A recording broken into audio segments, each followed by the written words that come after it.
तो मार्केट महारथी सेगमेंट आप देख पा रहे हैं, इसमें एक और महारथी आज हमने अपने साथ जोड़े हैं ताकि आपको थोड़ा एडवाइस कर पाए। अब बाज़ार थोड़ा पुल बैक मोड में भी है, बाज़ार ने थोड़ा बॉटम बनाने की फॉर्मेशन को शुरू भी कर दिया है और थोड़ा वैल्यूएशन जो कंसर्न था उसको छटा के अब अपनी तरफ कुछ ना कुछ लियोर करने की कोशिश कर रहा है। मेरे साथ आज वेनेटिस एडवाइज़र्स के फाउंडर एंड एमडी ज्योति वर्धन जयपुरिया हमारे साथ जुड़ रहे हैं। ज्योति सर, बहुत शुक्रिया, थैंक यू वेरी मच समय देने के लिए। अच्छा लगता है आपसे बातचीत करके। लास्ट टाइम जब आपसे बातचीत हो रही थी ना, तब भी आप ये कह रहे थे कि नहीं, कॉन्फिडेंस तो रखो, मार्केट लॉन्ग टर्म में ठीक है। मैंने फिर आपसे एक स्पेसिफिकली क्वेश्चन भी पूछा कि क्या इन्वेस्टर को आना चाहिए, तो आपने कहा हाँ, इन्वेस्टर्स के लिए सही समय है, उनको ज़रूर आना चाहिए और वैल्यूएशन हंटिंग करनी चाहिए। आज जब बाज़ार 100,000 point Nifty, 2,000 point bank Nifty चला, तो मैं आपको थोड़ा बधाई भी देना चाहता हूँ। आपने हमको कॉन्फिडेंस दिलवाया था, खासकर इन्वेस्टर्स को। ज्योति भाई, अब मार्केट के आगे की डायरेक्शंस कैसे लगती है? क्या हमने worst of the worst phase देख लिया? छोटा मोटा उतार चढ़ाव चलता रहेगा, बट मेजर पैनिक वाला वो हिस्सा छोड़ चुके हैं हम। हाँ डिम्पी जी, तो एक तरह से अपने देखे तो करेक्शन दो तरीके से होते हैं, प्राइस करेक्शन और time correction. So price correction तो देखे बहुत ज्यादा था। यदि अपने देखे पिछले 2 महीने में है ना, स्मॉल कैप मिड कैप में 20 से 25% प्राइस करेक्शन हो गया था। तो एक तरह से वो बड़ा प्राइस करेक्शन का फेज अपने देख चुके हैं। अभी टाइम करेक्शन जरूर आएगा यहाँ से, ऐसे मार्केट एक रनअवे फेज में नहीं है। थोड़ा टाइम करेक्शन आएगा, वो टाइम करेक्शन से भी वैल्यूएशन अच्छा होएगा। वैल्यूएशन से ज्यादा अभी सबको है ना वो अर्निंग्स पे फोकस है, क्योंकि 2-3 क्वार्टर अर्निंग्स अच्छे नहीं आए हैं। यदि अपने है ना जून क्वार्टर और सितंबर क्वार्टर देखे तो खाली 3% का ग्रोथ था, और है ना दिसंबर क्वार्टर थोड़ा बेटर था, पर फिर भी वो 5%। भारत में ऐसे कोई अच्छा नहीं लगता कि 5% ही ग्रोथ आया है। मेरा अनुमान है कि ये जो मार्च का क्वार्टर आएगा उसमें 7-8% ग्रोथ देखने मिलेगा, और अगले 2 क्वार्टर में डबल डिजिट ग्रोथ देखने वापस मिलेगा। तो वही यदि आ गया, डबल डिजिट ग्रोथ पे आ गए, तो लोग का कॉन्फिडेंस वापस आ जाएगा और है ना फिर थोड़ी खरीदारी चालू होगी। और एक तरह से थोड़ा टाइम करेक्शन का भी दरकार रहेगा मार्केट को।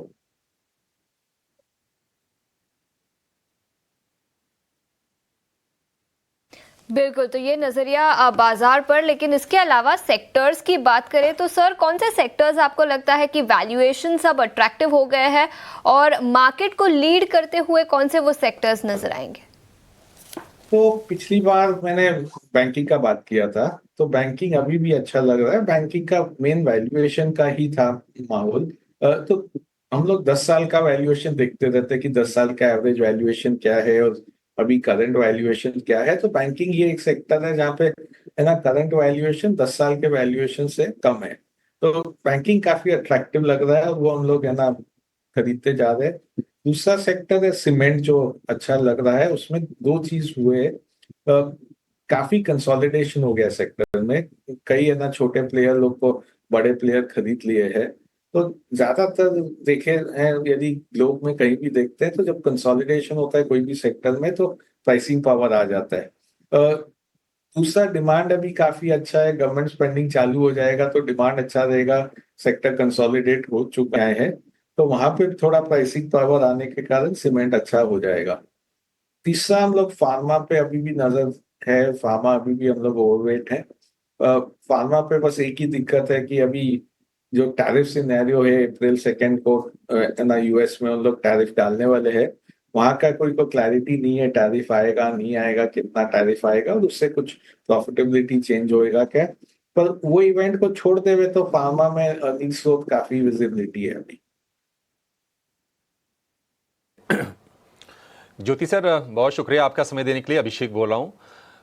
ऐसा कहा जा रहा है कि अमेरिकी इकोनॉमी में अगर थोड़ी सी प्रॉब्लम बढ़ती है, वहाँ ग्रोथ को लेकर चैलेंज होते हैं, तो वहाँ से फंड्स मूव करेंगे और इमर्जिंग मार्केट में जाएंगे। और कल जेरोम पावेल की जो कमेंट्री आई है, उन्होंने ग्रोथ के प्रोजेक्शन को थोड़ा ट्रिम किया है 0.4%। आपको लगता है कि इमर्जिंग मार्केट में बड़ा बेनिफिशियरी भारत होगा? क्या हम चीन के मुकाबले बेटर प्लेस्ड हैं?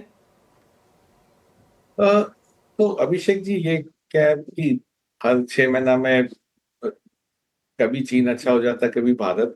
वैल्यूएशन पे सबसे ज्यादा निर्भर करता है और उस टाइम पे ग्रोथ प्रोस्पेक्ट्स क्या है। तो यदि अपने देखे सितंबर से, भारत का बाजार सितंबर में पीक हो गया, वहां से ना काफी अच्छा करेक्शन दिया। चाइना का बाजार सितंबर में बॉटम हुआ और वहां से बहुत बड़ा रैली आया, वहां पे ना 25% से ज्यादा रैली आ गया, भारत में 14-15% का करेक्शन आ गया। तो इसका कारण वही था कि वैल्यूएशन डिफरेंशियल बहुत ज्यादा हो गया था।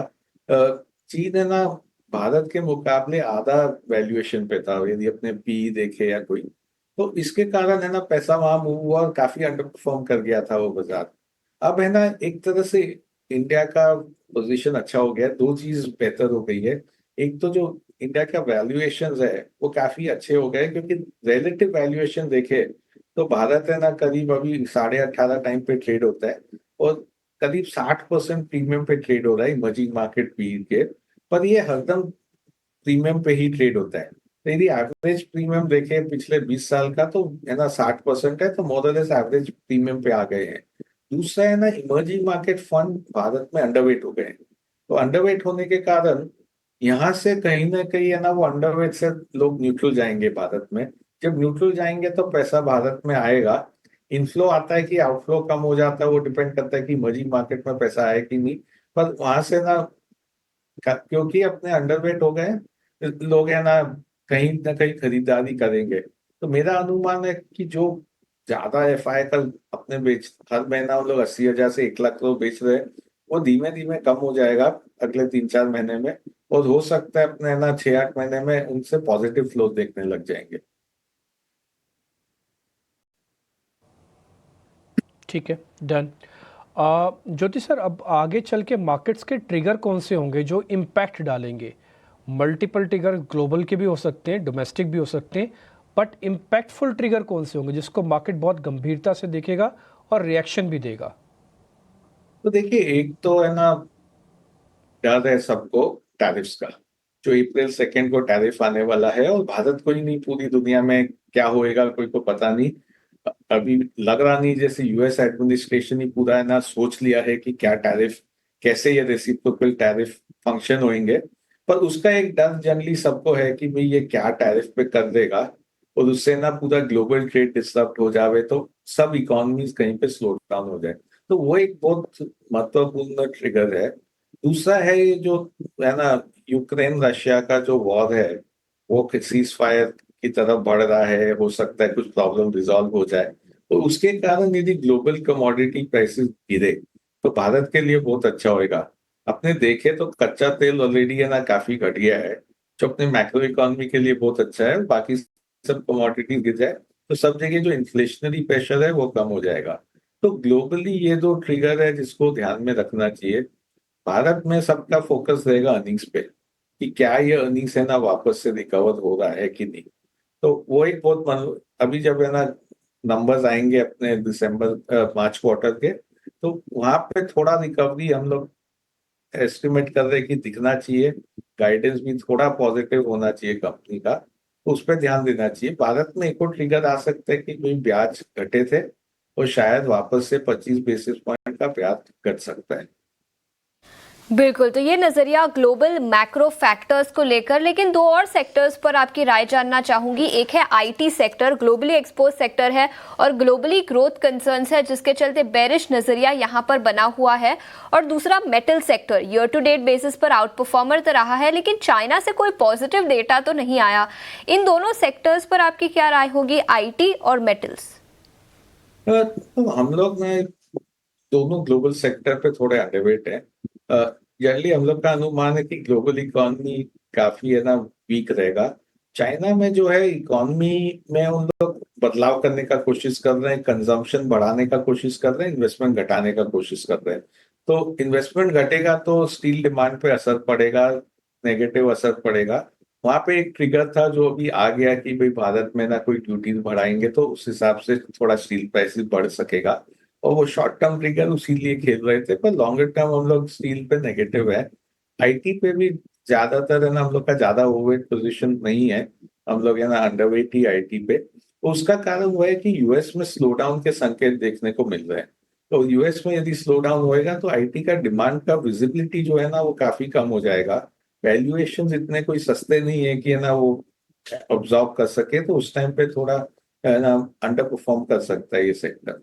तो दोनों पे अंडरवेट है। फार्मा एक सेक्टर है जो एक तरह से ग्लोबल है, पर इतना ग्लोबल इकोनॉमी पे नहीं निर्भर है जहाँ पे हम लोग ओवरवेट है।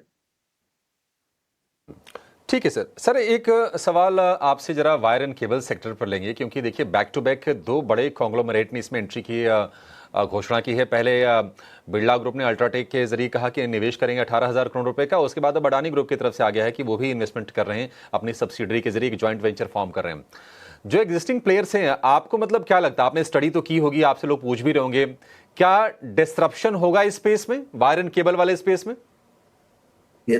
हम लोग कई साल से हम लोग के पास अच्छा एक्सपोजर था वायर केबल पे, पर अभी हम लोग हल्का कर दिए। हम लोग एक तरह से जीरो सा वेट हो गए हैं।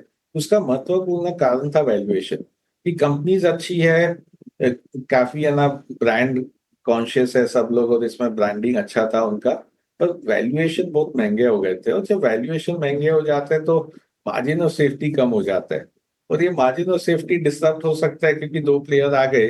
वो जो नए नए जब प्लेयर आते हैं और दोनों के एक तरह से पॉकेट डीप है, तो दोनों के ना लॉस बेयर करने की शक्ति है उनमें, तो उसके कारण जब वो आएंगे तो एक बार है ना थोड़ा सा मार्जिन को डिस्टर्ब करेंगे, और उस समय वैल्यूएशन इतना महंगा रहता है तो फिर है ना रिस्क काफी बढ़ जाता है। तो हम लोग इसी के कारण है ना कम कर दिए। अपने को ये पेंट में भी देखने को मिला कि भाई पेंट में भी वैल्यूएशन डी-रेटिंग हो गया। बिजनेस है ना थोड़ा सा धीमा हुआ, पर वैल्यूएशन डी-रेटिंग काफी हो सकता है।